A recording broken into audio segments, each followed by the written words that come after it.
Hello friends, good morning. Welcome to all of you in your own YouTube channel Pratik English Classes. How are you all? I hope that all of you must be fine. हाँ तो friends देखिए, जैसे मैं आपको यहाँ English बोल करके यह बिल्कुल भी नहीं बताना चाहता हूँ या बिल्कुल भी नहीं दिखाना चाहता हूँ कि मुझे इंग्लिश बोलने आती है। फ्रेंड्स मैं सिर्फ मेरा इंग्लिश बोलने का सिर्फ और सिर्फ यह मकसद है कि चूंकि मैं आप लोगों को इंग्लिश ही पढ़ाने जा रहा हूँ, तो जाहिर सी बात है अगर कोई बंदा ऐसा है जो जिस चीज़ में एक्सपर्ट रहेगा, अगर वो उस चीज़ को समझाएगा तो आपको बिल्कुल वो बेहतरीन तरीके से समझ में आएगा। मेरा सिर्फ और सिर्फ यही मतलब था। तो दोस्तों, आज का जो हमारा टॉपिक है वो है पास्ट परफेक्ट कंटिन्यूअस टेंस।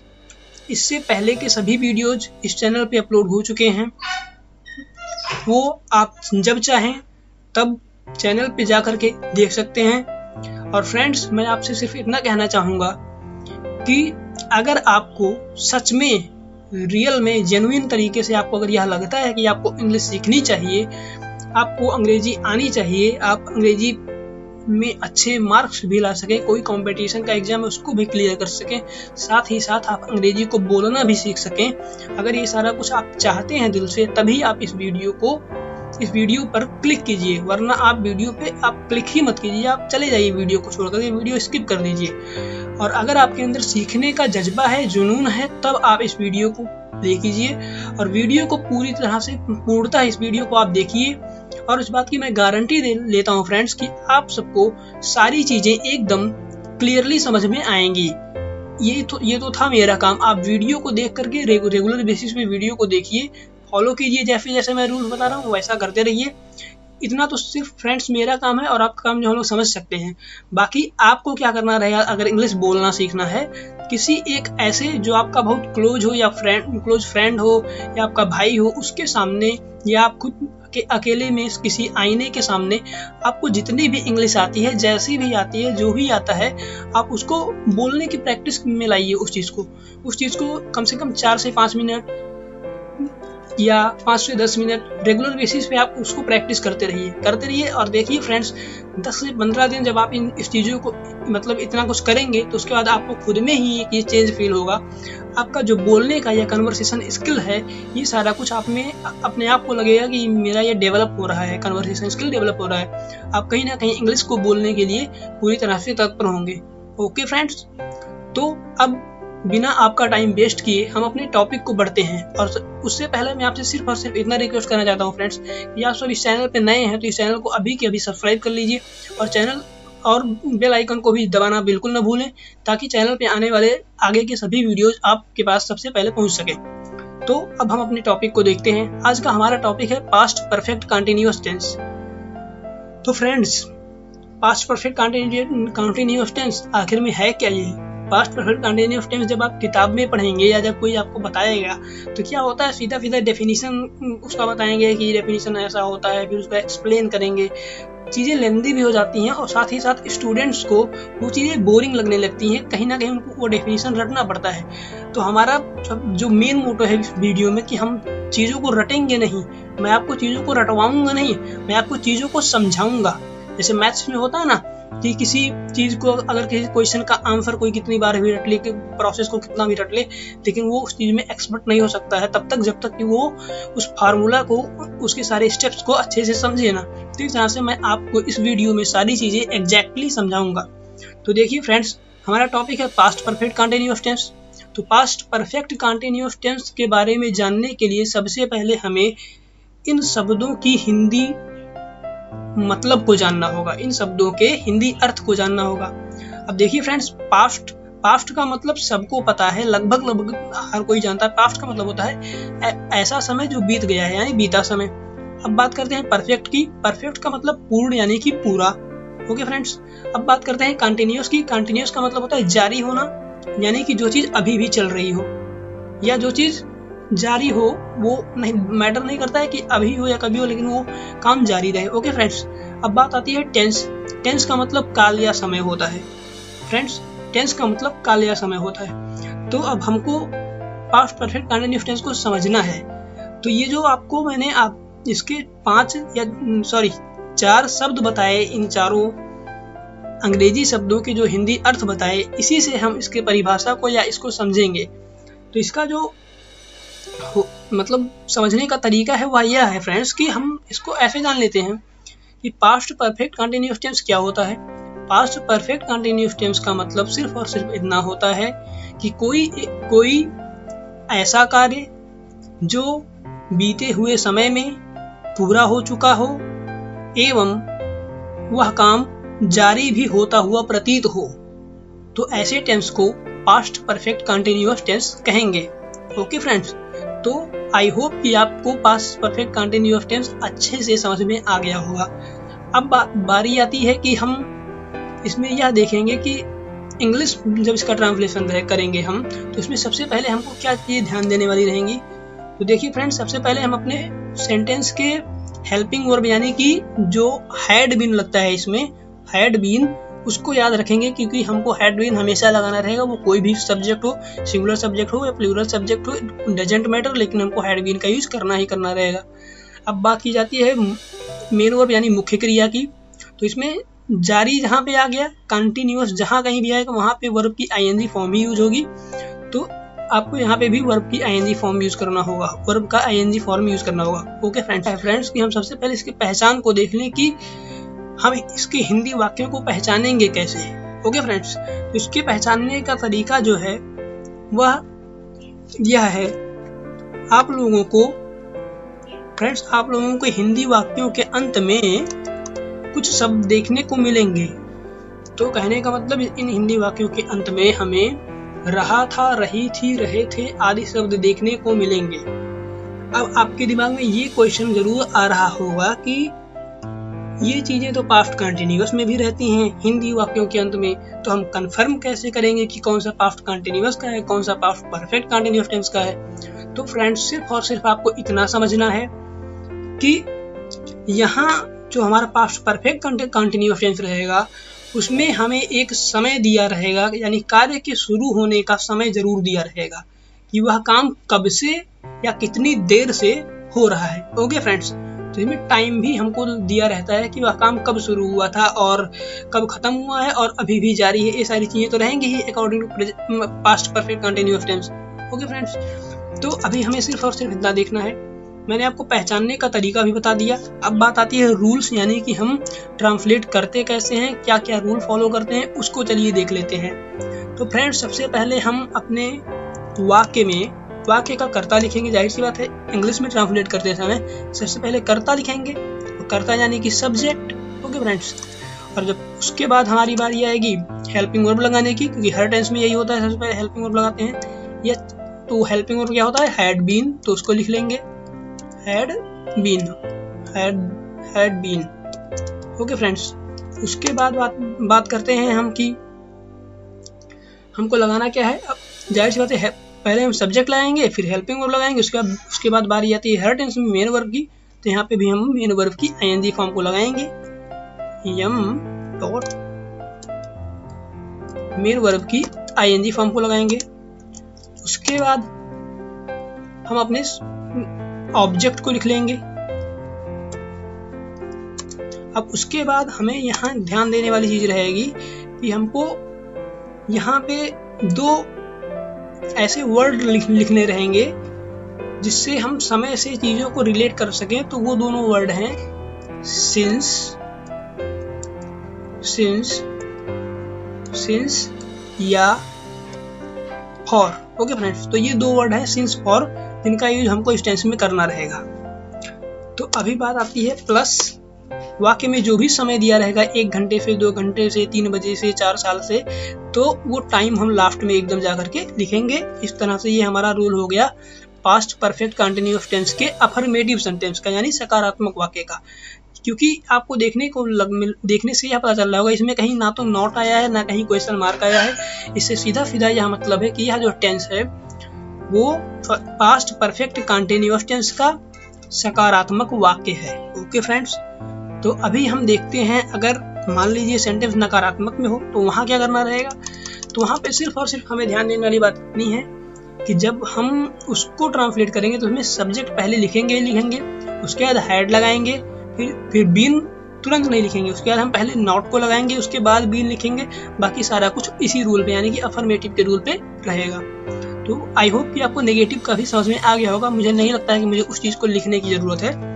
अब बात करते हैं, इसमें दो टाइप के वाक्य तो मैंने आपको बता दिए, एक अफर्मेटिव और एक नेगेटिव। अब बचते हैं अभी 3 तरह के वाक्य, वो होते हैं इंट्रोगेटिव के।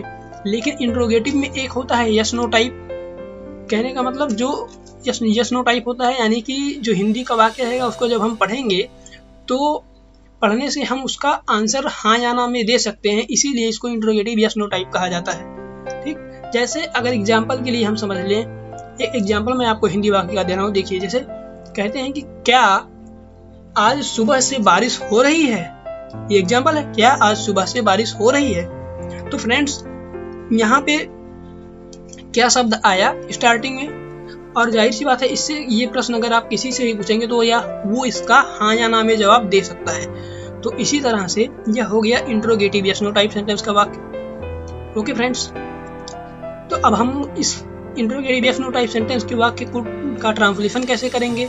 तो सिंपल सी बात है फ्रेंड्स, इसमें सबसे पहले हमें क्या करना रहेगा, अपने हेल्पिंग वर्ब को सबसे पहले लिखना रहेगा। तो हमारा हेल्पिंग वर्ब हैड है, तो हैड को सबसे पहले लिखेंगे, उसके बाद सब्जेक्ट लगाएंगे, फिर बीन का यूज सब्जेक्ट की बात करेंगे, उसके बाद बाकी सारा कुछ जैसे अफर्मेटिव में था सारा कुछ हम कंटिन्यू रखेंगे। मेन वर्ब की फर्स्ट फॉर्म में ING plus object plus since या फॉर प्लस टाइम, उसके बाद लास्ट में क्वेश्चन मार्क लगा के खत्म करेंगे। अब बारी आती है इंट्रोगेटिव डब्ल्यूएच टाइप की।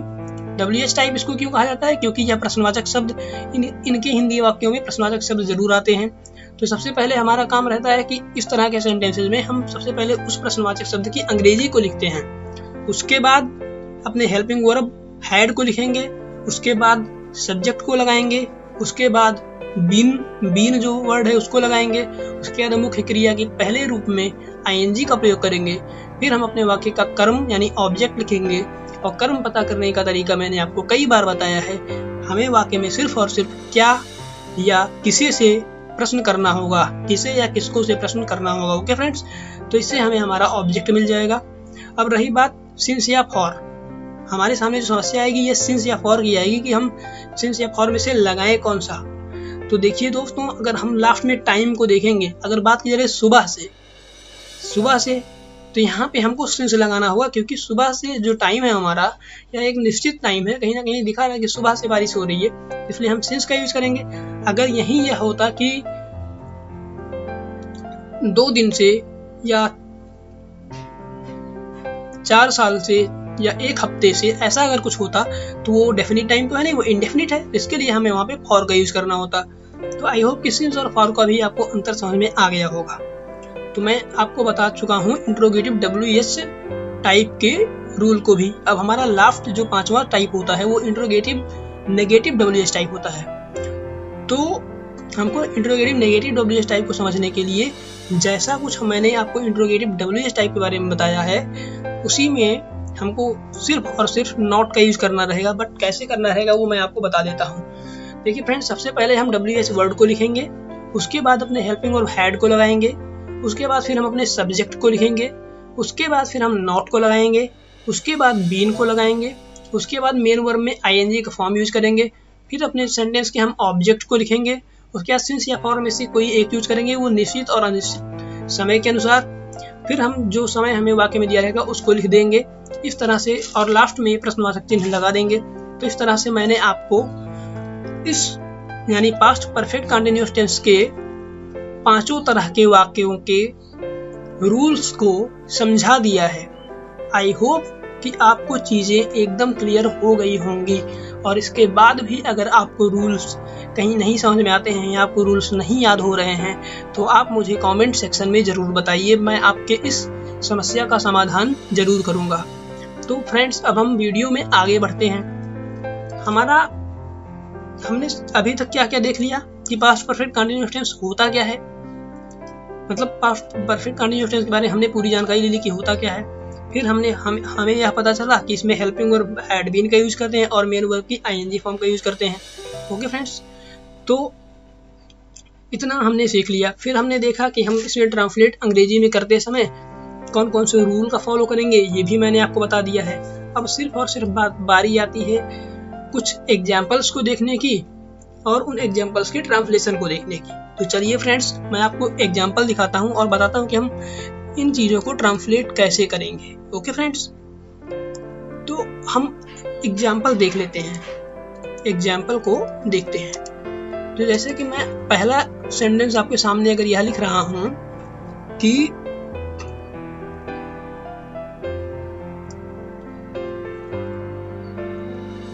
मान लीजिए सेंटेंस यही लिखना है हमको,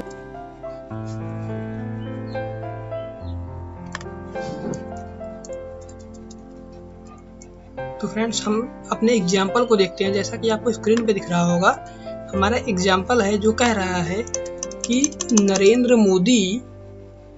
मोदी हमारे देश में सन 2014 से प्रधानमंत्री रहे। हम रहे थे लिखना रहेगा, हालांकि वो अभी भी हैं, लेकिन जो कि हम पास्ट परफेक्ट कंटिन्यूअस टेंस के बारे में पढ़ रहे हैं, वो रहे थे लिखना होगा। ट्रांसलेशन हम करेंगे कैसे? तो सबसे पहले सीधा सीधा रूल हमारा कहता है कि सब्जेक्ट को लिखना है। तो हमारा सब्जेक्ट इसमें क्या है? नरेंद्र मोदी। तो वह हम सबसे पहले लिखेंगे। हमारा सब्जेक्ट क्या है? वह है नरेंद्र मोदी। सबसे पहले हम अपने सब्जेक्ट को लिखेंगे। तो चलिए फ्रेंड्स, हम सब्जेक्ट अपना लिखते हैं सबसे पहले,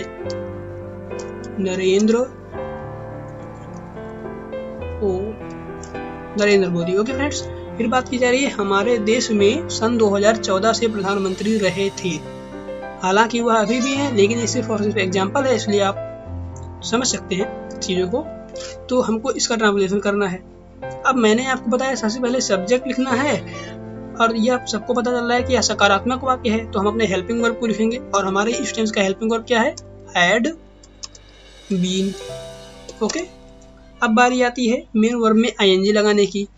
तो बात की जा रही है प्रधानमंत्री रहे थे। कहने का मतलब या प्रधानमंत्री रहे थे या प्रधानमंत्री थे, यह भी कह सकते हैं, यानी कि वो प्रधानमंत्री के पद पर थे। ओके फ्रेंड्स, तो प्रधानमंत्री रहे थे यानी कि हैड बीन हमने लगा दिया। बीन से जो हमारा रहे थे का मतलब था वो क्लियर हो गया। तो हैड बीन आगे हम डायरेक्ट सिर्फ और सिर्फ इतना लिखते हैं। हैड बीन के बाद में हमको अपने वर्ब में आईएनजी लगानी है। तो रहे थे के लिए हम या तो बिकम लगा लें या तो गेट लगा लें। ओके फ्रेंड्स, तो गेटिंग लगाना उतना सही नहीं रहेगा, इसलिए हम यहाँ लिखते हैं be coming. Okay friends, be coming यानी कि नरेंद्र मोदी बने रहे थे। ओके फ्रेंड्स, या हुए थे या बने रहे थे। तो यहाँ हमारा जो ट्रांसलेशन है Narendra Modi had been becoming. अब बात की जा रही है क्या? प्रधानमंत्री। हमारा ऑब्जेक्ट लिखना होगा हमें। तो क्या से प्रश्न करेंगे, हमारा ऑब्जेक्ट मिलेगा, तो वो हो गया प्रधानमंत्री। तो उसकी इंग्लिश होती है प्राइम मिनिस्टर, आप सबको पता है। तो प्राइम मिनिस्टर। ओके फ्रेंड्स, तो अभी तक का हमारा सेंटेंस का ट्रांसलेशन इतना क्लियर हुआ कि नरेंद्र मोदी हमारे देश में सन 2014 से प्रधानमंत्री रहे थे। तो Narendra Modi had been becoming the prime minister in our country. अब 2014 से बात की जा रही है, सन है, जाहिर सी बात है एक निश्चित समय है, इसलिए हम यहाँ पे फॉर का यूज ना करके सिंस का यूज करेंगे। तो सिंस लिखेंगे। अब बात आती है कब से? 2014 से। तो हम लिखेंगे 2014। तो इस तरह से हमारे इस वाक्य का ट्रांसलेशन हुआ, Narendra Modi had been becoming the prime minister in our country since 2014। Okay friends, I hope कि यह एग्जाम्पल आपको बिल्कुल अच्छे से समझ में आया होगा।